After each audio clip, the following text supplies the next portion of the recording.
దేవుడు రప్పించాడు. ఏమని రప్పించాడు ఒకసారి చూడండి, మొదటి వచనం చదవండి. సైన్యములకు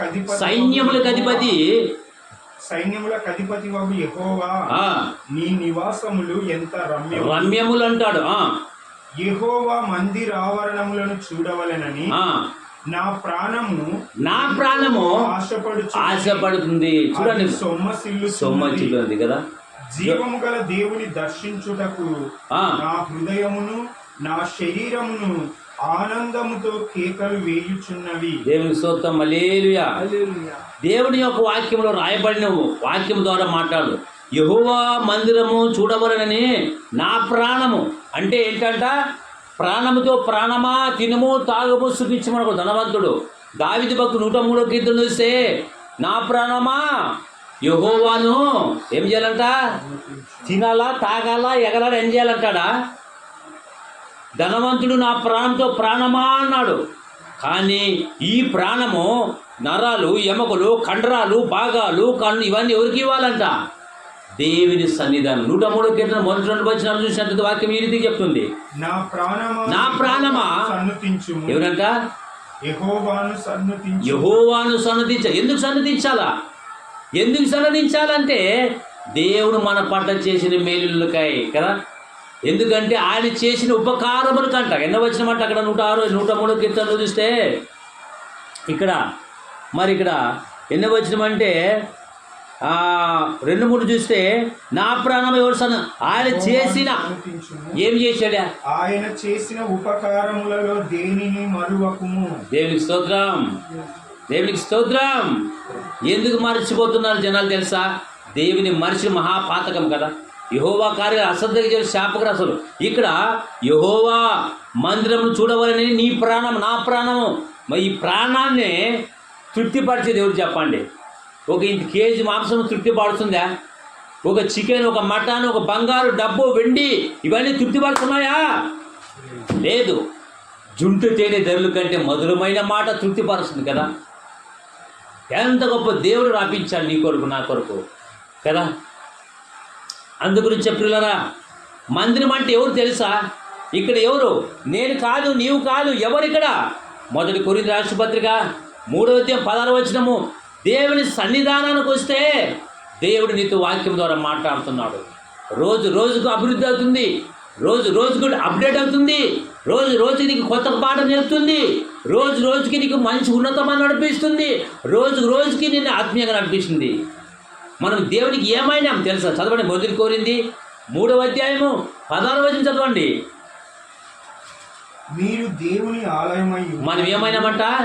దేవుని ఆలయమై ఉన్నారనియు దేవుని ఆత్మ మీలో నివసించును. దేవుని ఆత్మ ఎవరంట? దేవుని ఆత్మ అంటే ఎవరు చెప్పండి? నన్ను ఆత్మ దేవుడు పెట్టిన దీపం. దీపం మండగానే ఇల్లు చక్క పిల్లలు సావు రాకమనిపే. హల్లెలూయా. వాక్యం వినాల, జాగ్రత్తగా చదవాల కదా. చదివేటప్పుడు చదవాలా కదా, వినేటప్పుడు వినాలి. సైతం ఏం చేస్తా తెలుసా? వాక్యం చదివేటప్పుడు చదవాలా, వినేటప్పుడు వినాలా. కానీ సైతాన్ ఏం చేశాడు? గుడిదం చేశాడు. ఏమైనా చర్చి ఏ వాక్యం అయితే ఏమో సార్ బాగా చెప్పాడు అంటే చాలా మట్టుకు అది ఏం సార్ గుడిదం ఎత్తుకొని పోతున్నాడు. అదే వినమట్టకే వింటారు కానీ ప్రజలు ఏం చేస్తారంట? ఇక్కడ వింటారు, మీరు చూసి మట్టుకు చూస్తారు కానీ సైతాన్ని గబుక్కని ఎత్తుకొని పోతున్నారు. ఏం చెప్పాడా? ఏం చెప్తాడు? బాగా చెప్పాడు అంతే. అంటే సమాధానం ఎందుకు తెలుసా అంటే, మనం దేవుని సన్నిధానానికి వచ్చామంటే జాగ్రత్తగా హృదయ పనేపాలక మీద పట్టుదలతో నా మాటలు పట్టుకొనము. దేవునికి స్తోత్రం, హల్లెలూయా. ఈ చేతులు ఎందుకు ఇచ్చాడు? దేవుని స్మరించడానికి. ఈ నోరు ఎందుకు ఇచ్చాడు? దేవుని స్మృతించడానికి. అందు గురించి భక్తుని దావీదు అంటాడు, ఏమంటాడు తెలుసా? ఆయన చేసిన ఉపకారంలో దేనిని మరవకము. అందుగురించే యెహోవా మందిరమునకు చూడవలనని నీ ప్రాణం నా ప్రాణం ఆత్మ నడిపించింది. ఆత్మ కదా, గుర్తు చేయడం మన కర్తవ్యం. అందుగురించే మనం దేవునికి ఏమైనామంట? ఆలయమై ఉన్నాము. దేవునికి ఏమైనామంట? ఒక చర్చి, ఒక బిల్డింగ్స్, ఒక ఆలయం కదా. అందుగురించే ఎక్కడ 2-3 ఉంటారో మరి ఈ మనము దేవునికి ఏమైనా ఆలయమైనాం కదా. మరి ఆలయంలో ఎట్లా ఉండాలి చెప్పండి? శుభ్రంగా ఉండాలి కదా. మనము మన దేహంలో ఏముండాలి తెలుసా? కొంతమంది తాగుతారు, ఒక నస్యము, ఈ చెడు అలవాటు ఉంటే దేవుడు ఒప్పుకుంటాడా? మనమే ఒప్పుకోము. కానీ హృదయము పరిశుద్ధంగా ఉండాలి. అందుగురించి మత్తయి 5:8 తెలుసా? మందిరం నీట్గా ఉండాలి. ఏ మందిరం అంట? ఈ కొట్టము కాదు. ఏదంట? నీ దేహం అంటే మందిరము. ఏమంట? నీ దేహం అంటే మందిరంలో ఎవరు వచ్చి కూర్చుంటాడంట కదా. అందుగురించే దేవాది దేవుడు మరి నా ప్రాణం ఆశపడుచున్నది, సొమ్మచిల్లుచున్నదంట. నా ప్రాణం ఆశపడుతుంది. ఏమి మటన్ చికెన్ తినడానికి కాదు, దేవుని వాక్యం. అందు గురించి భక్తులైన నీ వాక్యమే నన్ను బ్రతికించెను, బాధలలో నాకు నెమ్మదిచ్చెను, కృపాశక్తి దయాశక్తి సంపూర్ణుడా, వాక్యమయ్యున్న యేసు వందనమయ్యా. పాల వంటిది, జుంట తేనె వంటిది, అంతకంటే మధురమైనది అటువంటి వాక్యమే. ఒక ఆయన అన్నారు, సార్ 100 మంది ఉంటే చర్చికి వస్తాం 10 మంది అంటే 100 మందే కావాలా? రావద్దని చెప్పేసి ఒక్కరు రాని జరిగిస్తాడు దేవుడే. ఒకరిద్దరు దొరుకుతాడా? కొంతమంది బిల్డింగ్స్ కావాలా, ఫ్యాన్లు కావాలా, ఏసీలు కావాలా, గుంపు కావాలా, గంప కావాలా, ఇంకా టైం వస్తే ఏమి డిన్నర్ ఉంటుందా, చర్చిలో మటన్ ఉంటుందా, ఇవాళ అడుగుతున్నారా? అవి అందుగురించే ఈ లోకాశలు, అందుగురించే ఇరుకు మార్గం రారు. మనం దేవునికి ఏమైనా తెలుసా? దేవునికి ఆలయమై ఉన్నాం. అందుగురించి భక్తుని దావీదు అంటాడు, నా ప్రాణం ఎంతో ఆశపడుచున్నదంట. ఏమిటి గురించి ఆశపడుతుందంట? మనకి ఇల్లు తినడానికి కదా, రోజుకొక చికెన్ మటన్ తీసుకోవచ్చు. ఇక్కడ దేవుని వాక్యం చికెన్ కంటే, మటన్ కంటే, జుంటు తేనె ధరల కంటే మధురమైన మాట వింటున్నాం పిల్లరా. అందుగురించే నీ మందిరము అంటే నీవు దేవునికి ఏమై ఉంటా? ఆలయమై ఉన్నావు. ఏమైనా ఉంటా? ఆలయమై అంటే ఒక గుడి, ఒక చర్చి, ఒక మందిరము, ఒక ఇల్లు అని చెప్పవచ్చు కదా. దేవుడు రాజ్యం కదా, సంఘము కదా. మనం ఏమనేమంటే దేవునికి ఆలయము, ఒక గుడి, ఒక బడి కదా. గోడలలో లేడు దేవుడు, గుడిలో ఉన్నాడంట. పరిశుద్ధాత్మ దేవుడికి శోధిస్తున్నామా?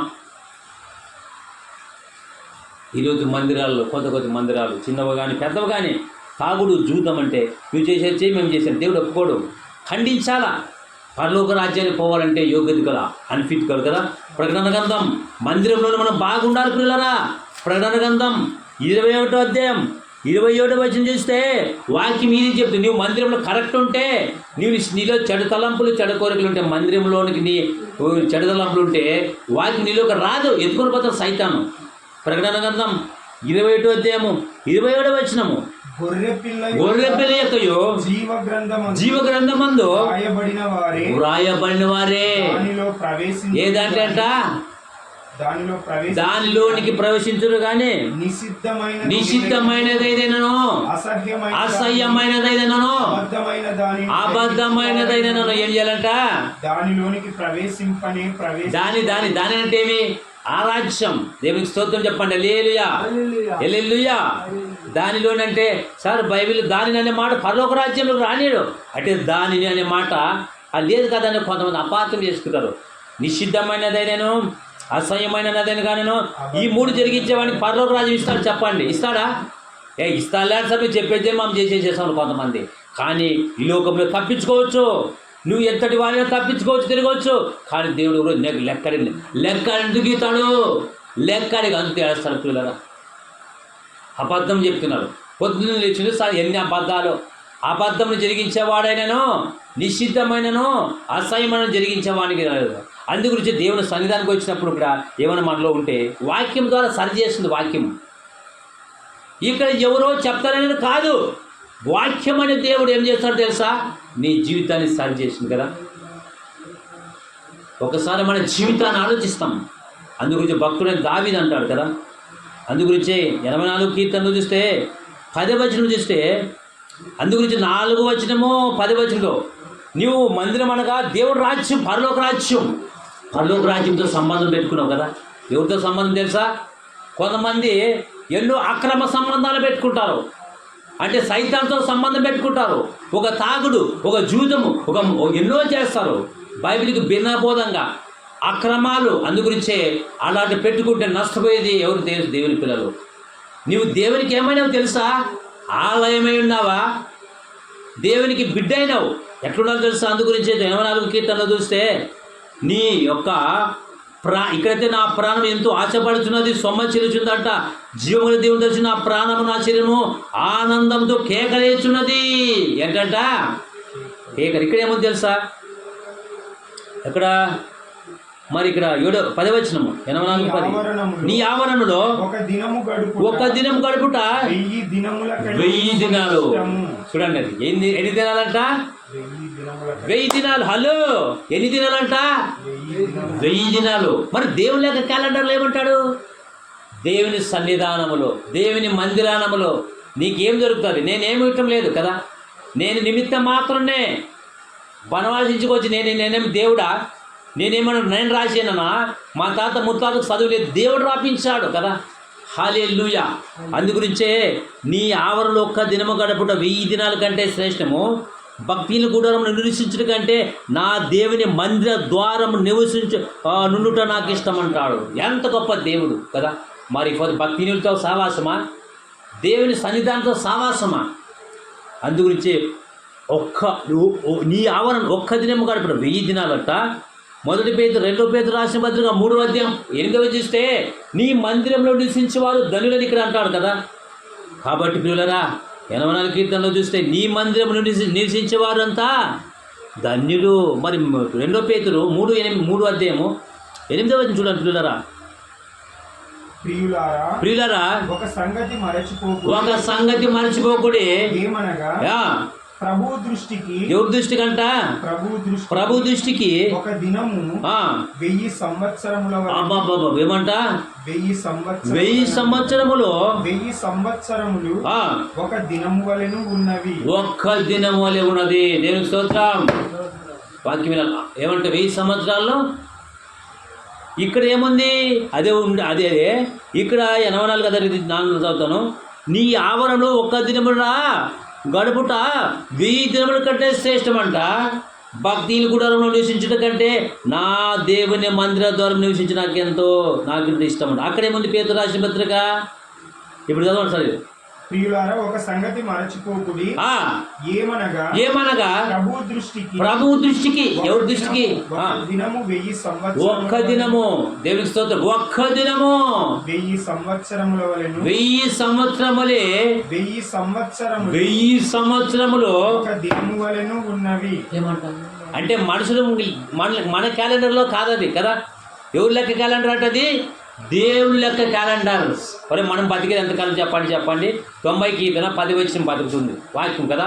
మనం బతికేది ఎంతకాలం? ఇప్పుడు ఇక్కడ ఒక్క దినం గడపడం 1000 దినాల కంటే శ్రేష్టము. 1000 దినాలనే ఏం చేస్తారంట? ఒక్క రోజులో. మరి మనం ఎంతకాలం? 60 లేక 70. దేవుని లెక్క క్యాలెండర్లో గంటలు నిమిషాలే మనము. 90కి 10 వచ్చినము. అందుగురించే నీ మందిరం నివసించేవారు ధన్యులంట. మా ఆయుష్కాలము 70 సంవత్సరములు. అధిక బలమున్న ఎడల 80 సంవత్సరములగును. అయినను వాటి వైభవము ఆయాసమే దుఃఖమే. ఇది ఎంతకాలం చెప్పండి? ఈ బతుకు ఎంతకాలము? అందు గురించి దేవుడు చేస్తున్నాడు. ఆయుష్కాలం ఎంతకాలం అంట? 60 లేక 70. మన తాత ముత్తాతలు వంక నీళ్ళు తాగి 60 సంవత్సరాలు సంచులు మోసుకే వాళ్ళు ఇసుక సంచులు కదా. ఇఫ్ ఫిల్టర్ బాడీ ఫిల్టర్ ఇది తాగి ఏం చేయాలి తెలుసా? మందులు, కూళ్ళు, రొప్పులు, రోగాలు, కష్టాలు, బాధలు కదా. 1 లీటర్ ఎంత పెట్రోల్? 1 లీటరు నువ్వు మంచినీళ్ళు తాగితే ఎంత తెలుసా? కొన్ని చోట 30, 40, 50 ఉన్నాయంటారు. ఇప్పుడు నీళ్లు కొనుక్కొని తాగే వచ్చేసిన కాలం కదా. ఎంత విజయం. ఒకప్పుడు పెద్దలు ఎట్లా తెలుసా? వంక నీళ్ళు, సెలవు నీళ్ళు తాగి ఎట్లా పుష్టిగా ఉండేవారు. బీపీ, షుగర్ లేదు, నార్మల్ ఏమి లేదు. ఇన్ని రోగాలు చెప్పిన కారణం ఏమంటే మనిషి చేసిన పాపానికి, శాపానికి రోగాలు ఆటోమేటిక్ వెంటాడుతూ ఉంటాయి. అందుగురించి చర్చికి రండయ్యా, దేవుని సన్నిధానికి రండి అంటే అక్కడ వాక్యము నిన్ను శుభ్రంగా చేసిన వాక్యం ద్వారా కదా. అందుగురించే చెడిపోయిన బ్రతుకులు కాబట్టి నేను పిలుస్తున్నాడు. మత్తయి సువార్త 11:20 చూస్తే, ప్రయాసపడి భారం మోయించిన సమస్తమైన జనులారా మీరు నా యొద్దకు రండి, నేను మీకు విశ్రాంతి ఇస్తానంటాడు. నీ మందిరం నుండి నివసించేవారు ధన్యులు. అంటే కోటీశ్వర్ల? అవును, వాక్యము నమ్ముకున్నవాడు కోటీశ్వరుడే. డబ్బు హోదా మాట పాలకున్నాడు దరిద్రుడు కదా. అందుగురించి కీర్తన కదా 34 అంటాడు. 34 కీర్తన చూస్తే 34 కీర్తన ఇక్కడ చూడరా ముగించుకుందాం. అక్కడ ఎన్నో కీర్తన అంటే 34 కీర్తన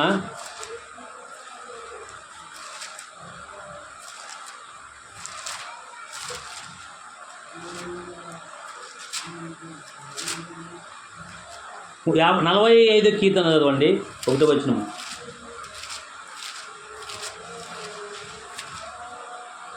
ఒక దివ్యమైన సంగతి నా హృదయం పుట్టించింది కదా.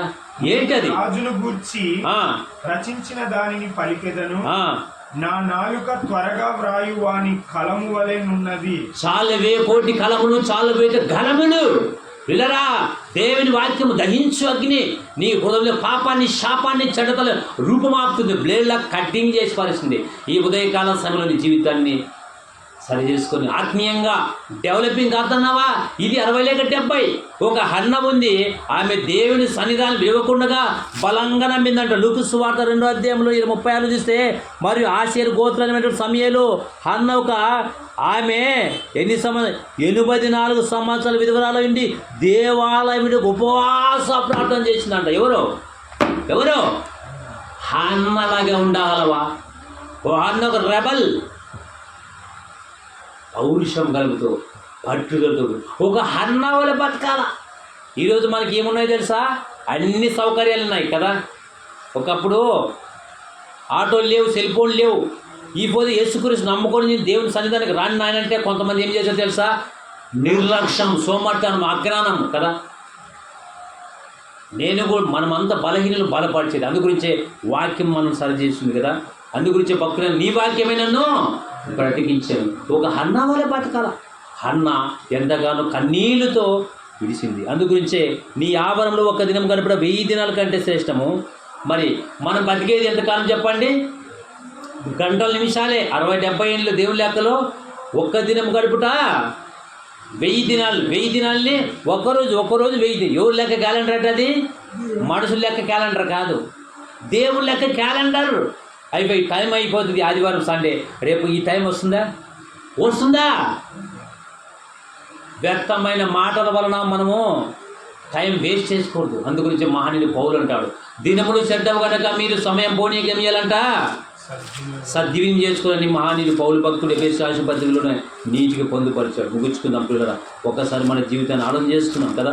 అందుగురించి ఎఫెసీయుల రాసిన పత్రికలు ఎంత గొప్ప దేవుడు రౌండ్ అప్ చేసుకునే మాట కదా. ఎఫెసీయుల రాసిన పత్రికలు చూస్తే మరి 5వ అధ్యాయము మరి చూసినట్లయితే 5వ అధ్యాయము 15వ వచనం చెప్తున్నాడు, దినములు చెడ్డవు కనుక సమయం పోటీగా సద్వినియోగం చేసుకోండి, జ్ఞానులుగా నడుచుకోండి అంటాడు. మనం నడుచుకుంటున్నామా? అందుగురించే నా ప్రాణము ఆశపడుతున్నది ఎక్కడంట? దేవుని సన్నిధానికి వచ్చి దేవుని స్తుతించాలని కేకలేస్తున్నాడు కదా. మరి నీ ప్రాణం నీ ఆత్మతో సత్యముతో ఆరాధించాలా, హన్నవలే బతకాల. అందుగురించి నీ మందిరం నివసించేవారు ధన్యులు. ఎంతోమంది ఇదో టైంపాస్ దండేలుగా మనం చేస్తున్నాం. మటన్ తినేవాడు, చికెన్ తినేవాడు, మటను, చికెను ఇంకా దండాలు కనబడతాయి. థాయిలాండ్ దేశంలో మనిషి రక్తానికి కలబడి మనిషి కోసుకొని తింటున్నారట. మనిషి శరీరానికి అన్నీ అయిపోయింది నాలుకే కదా. థాయిలాండ్ దేశంలో అంట మనిషి కోసుకొని తింటారంట చిన్నపిల్లలు. ఎంత విచారకరం! మనిషి అన్ని ప్రాణుల కంటే విషాకరమైనటువంటి ప్రమాదకర మనిషి. అయితే అన్ని జంతువులు అయిపోయినాయి. ఏమంటే అయిపోయినాక ఇవాళ మనిషి శరీరానికి అనుసుకునే బైబిల్ చెప్తే మనిషి పీక్కుని సంపూర్ణ దినాలు వచ్చిన యేసు ముందు చెప్పాడు. జాగ్రత్త. అందుకొచ్చే వాక్యం నీలో ఉంటే నేను బ్రతికించేది వాక్యం. మాంసమా, కూర, చికెనా, మటనా, డబ్బా ఎవరు బ్రతికిస్తుంది చెప్పండి? వాక్యం కదా. భక్తుడైన దావీదు ఏమంటాడు? నీ వాక్యమే నన్ను మాంసం బతికిస్తుందా? కొంతమంది మాంసం లేకుండా కూడా లేరు ఆదివారం కదా. చికెన్ లేకుండా ఏడుస్తారు, అడుగుతారు. ఇదే భక్తుడే దావీదుతాడు, దేవా నా దేవుడు నీవేనయ్యా, వేకుజామునే వెతుకుతున్నాను అంటాడు. హల్లెలూయా.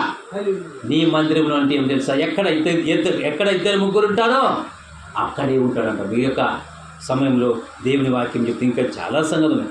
నీ ఆవరణలో ఒక్క దినం గడుపుట 1000 దినాల కంటే శ్రేష్టము. భక్తిహీనుల గుడారంలో నివసించడం కంటే నా దేవుని మందిరంతో నాకు ఇష్టం ఏమిటో అంట కదా. అందు గురించి మారు మనసు పొందండి, సువార్త నమ్మండి. యేసుక్రీస్తు నిజమైన దేవుడు, లోక రక్షకుడు. ఈ మిల్టికాన్ని ప్రజలకు చెప్తున్నాడు ఏమని? ప్రయాసపడి భారం వచ్చిన సమస్తమైన జనులారా, మీరు నా ఇంటికి రండి, నేను మీకు విశ్రాంతి. ఎవరు ఇస్తారంట? యేసు స్వామి నీకు వస్తానంటాడు. నువ్వు వల్లవా? నాకు వల్లంటే ఆయన అంటాడు. దేవుని చెప్పండి హల్లెలూయా, హల్లెలూయా. ఈ ఉదయ కాలంలో నీకు చెప్తున్నాడు, మనుషుల సాయం వ్యర్థం, సేవకులు వ్యర్థం, మనుషులు వ్యర్థం, కానీ దేవుని వాక్యం గొప్పది. తలవంచండి, ప్రార్థన చేసుకుని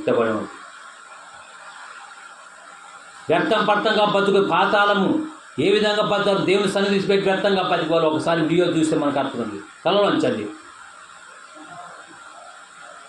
యుద్ధమైన వాక్యం నిమిత్తం చూసారు, విన్నారు, ప్రార్థన చేస్తారు. సార్ ప్రార్థన చేయండి.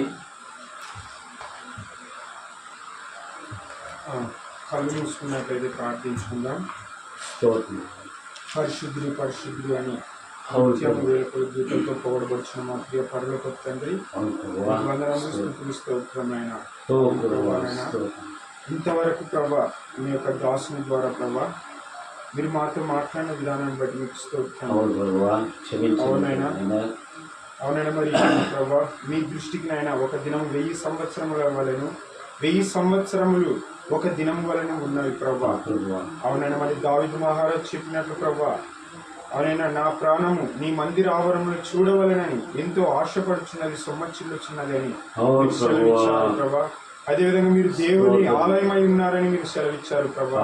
అవునైనా మరి మీరు మాలో నివసించాలంటే ప్రభా మేము ఎంత పరిశుద్ధంగా ఈ యొక్క భూమి మీద జీవించాలో ప్రభా, మేము పరిశుద్ధంగా ఉంటేనే మీ యొక్క ఆత్మ మాలో నివసిస్తుంది ప్రభా. లేకపోతే మీరు మాలో ఉండరు. ఎందుకంటే పాపము పరిశుద్ధత అనేది రెండు ఒకదానికొకటి వైరం ప్రభా. పరిశుద్ధత ఉండదు, పరిశుద్ధత ఉన్న చోట పాపం ఉండదు. మరి మేము ప్రభా ఈ యొక్క లోకంలో పరిశుద్ధంగా ఉంటేనే ప్రభా మీరు మాలో నివసించగలుగుతారు ప్రభా. మీరు మాలో ఉంటే ప్రభా మాకేది కొదువ ఉండదు ప్రభా. మీరు మాలో ఉంటే ప్రభా సమస్తము సాధ్యం చేయగలరు ప్రభా. మీరు మాలో ఉంటే ప్రభా మాకు ఇంకా ప్రభా కొదువ ఏమీ ఉండదు ప్రభా. నైనా మరి మీరు మాలో నివసించాలంటే మేము ఈ యొక్క లోకంలో పరిశుద్ధంగా జీవించాలి ప్రభా. మరి అలాంటి కృపను మాకు దయచేయండి ప్రభా. అవును, ఇంకా ఎందరైతే నీ బిడ్డలు ప్రభా మీరే నిజమైన దేవుడు, మీరే లోకరక్షకుడు, మీ ద్వారా పరలోక రాజ్యము అని ప్రభా ప్రతి ఒక్క బిడ్డ తెలుసుకొని ప్రభా మీరే నిజమైన దేవుడు అని అంగీకరించి ప్రభా మరి యొక్క లోకంలో జీవించినంత కాలం ప్రభా మీకు ఇష్టమైన బిడ్డలుగా మిమ్మల్ని పోలి నడుచుకున్నట్లు మీరు కృపను చూపండి. అవునని మీ యొక్క సేవకుల ద్వారా ప్రభా మీ యొక్క సువార్త విరివిగా ప్రకటించబడినట్లు మీరు కృపను చూపండి. అవునైనా ఇంతవరకు మీ దాసుని ద్వారా మాట్లాడిన ఆ మాటలను బట్టి మీకు వేల కొలది వందనములు స్తుతులు స్తోత్రములైన. అవును ప్రభా మీ యొక్క సేవకుని జ్ఞాపకం చేసుకోండి ప్రభా. మీ యొక్క సేవకుని బలంగా వాడుకోండి ప్రభా. మీ యొక్క సేవకుని ఇంకా పరలోకపు జ్ఞానంతో నింపి ప్రభా మీ యొక్క పరలోకపు మర్మములు ప్రభా మీ యొక్క దాసుని ద్వారా మీ బిడ్డలకు బయలుపరచండి ప్రభా. అవును నీ యొక్క సంఘమును మీరు జ్ఞాపకం చేసుకోండి ప్రభా. మీ యొక్క చిత్తానుసారంగా జరిగించండి ప్రభా. అవునని ఇంతవరకు మీరు మాట్లాడిన మాటలను బట్టి మరి ఒక్కసారి ప్రభా మీకు వందనములు స్తుతులు స్తోత్రములు చెల్లిస్తూ అవును ప్రభా సమస్త విషయంలో ప్రతి విషయంలోనూ మీరే ఘనత మహిమ ప్రభావములు పొందుమని మా ప్రభువును మీ ప్రియ కుమారుడైన యేసుక్రీస్తు అతి శ్రేష్టమైన నామమున ఈ కొద్ది విన్నపములు సమర్పిస్తున్నాం తండ్రి. ఆమేన్.